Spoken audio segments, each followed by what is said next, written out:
देव की जिंदगी में चल रहा तूफान अब धीरे धीरे शांत होता दिख रहा था। लेकिन किसे पता था कि इस शांति के पीछे एक और बड़ा भूचाल छिपा बैठा है। आखिरकार देव ने वह सच बता ही दिया। वह सच जिसने इतने दिनों तक हर किसी की सांसें रोक रखी थी। वसुधा ही उसकी असली पत्नी है।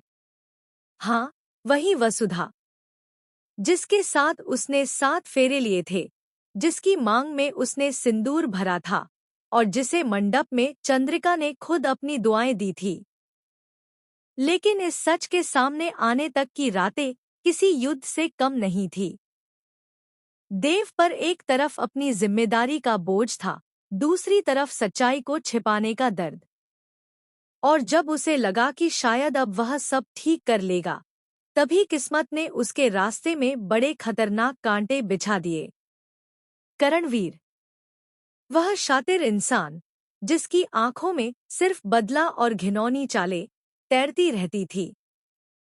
उसने देव को धमकी दी थी, अगर नंदिनी से शादी नहीं की तो मैं हनुमंत को खत्म कर दूंगा। सोचिए, एक तरफ देव का प्यार और उसका अतीत, दूसरी तरफ एक इंसान की जान का खतरा।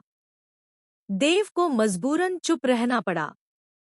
लेकिन भगवान देर करते हैं, अंधेरा नहीं रहने देते।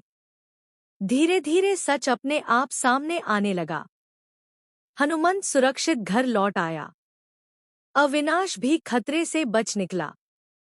और नंदिनी भी अब मौत की उस इनविजिबल दीवार से बाहर थी, जिसमें करणवीर ने उसे धकेल दिया था। एक एक कर देव की सारी मजबूरियां टूटती चली गईं। और जब सच का रास्ता बिल्कुल साफ हो गया, तब देव ने बिना एक पल गंवाए चंद्रिका के सामने अपने दिल का बोझ रख दिया। वसुधा मेरी पत्नी है। मैंने उसी से शादी की थी। आप ही ने हमें मंडप में आशीर्वाद दिया था, माँ। हम आपको बताना चाहते थे, लेकिन हालात। देव की आवाज जैसे कांप रही थी, मानो कई दिनों का तूफान उसके सीने से बाहर निकल रहा हो। दूसरी तरफ चंद्रिका की आंखें अविश्वास और सदमे से फैलती चली गईं। उसे यकीन ही नहीं हो रहा था कि जिसके लिए वह सारे रिश्ते जोड़ने में लगी रही, वह रिश्ता तो पहले ही किसी और के नाम लिखा जा चुका था। इधर करणवीर और उसकी बहन विधि की चालें भी अब खुलकर सामने आ चुकी थी। पुलिस ने दोनों को गिरफ्तार कर लिया। उनकी हर साजिश, हर झूठ, हर ब्लैकमेलिंग का अंत अब हो चुका था। अब जब सारे रास्ते साफ हो गए, जब डर और धोखे की सारी दीवारें गिर चुकी थी, तब देव और वसुधा का असली रिश्ता एक बार फिर दुनिया के सामने आने